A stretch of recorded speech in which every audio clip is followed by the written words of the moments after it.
திருவண்ணாமலை திருத்தலத்தினுடைய அந்த மலை இருக்கிறது இல்லையா, அந்த மலை பார்ப்பதற்கு ஒரு கூம்பு வடிவம் போல நமக்கு இருக்கும். யுகங்களுக்கு முன்பு அது எரிமலையாகவே இருந்தது. புராண காலத்தில் நாம் படித்திருக்கிறோம் இல்லையா, சிவபெருமான் விண்ணுக்கும் மண்ணுக்குமாக ஜோதி ஸ்வரூபமாக எழுந்து நின்றார் என்று.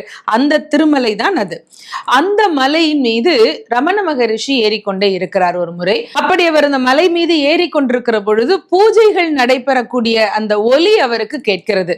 மந்திரங்கள் சொல்லக்கூடிய அந்த சத்தம், மணி ஓசை, இதெல்லாம் கேட்கிறது.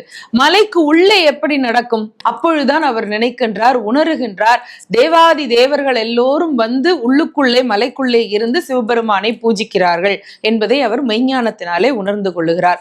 அதன் பிறகு மலை மேலே இருந்து அவர் தவம் செய்கிறார். இதெல்லாம் அவருடைய சரித்திரத்திலே இருக்கக்கூடிய செய்தி. இதே போல இந்த மலைக்குள்ளே இருந்து கொண்டு தேவர்கள் பூஜிப்பது என்பது மற்றொருவருடைய சரித்திரத்திலும் நடந்திருக்கிறது. அது யார் என்று சொன்னால் கண்ணப்ப நாயனார். கண்ணப்ப நாயனார் பொன்முகிலி ஆற்றின் கரையிலே இருக்கிறார் இல்லையா, மலை மேலே இருக்கக்கூடிய குடும்பித்தேவர் என்ற சிவபெருமானை தரிசிப்பதற்காக செல்லுகிறார் அவருடைய தோழனோடு.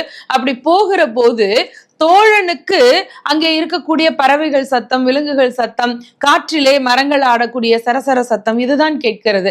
ஆனால் கண்ணப்ப நாயனாருக்கு மலை மீது ஏறி கொண்டிருக்கிற பொழுதே உள்ளுக்குள்ளே ஓம் நம சிவாய நம சிவாய என்ற 5 எழுத்து மந்திரம் சொல்லுவது அவருடைய காதுகளிலே விழுகிறதாம். இது பெரிய புராணத்திலே குறிப்பிடப்பட்டிருக்கக்கூடிய செய்தியாகும்.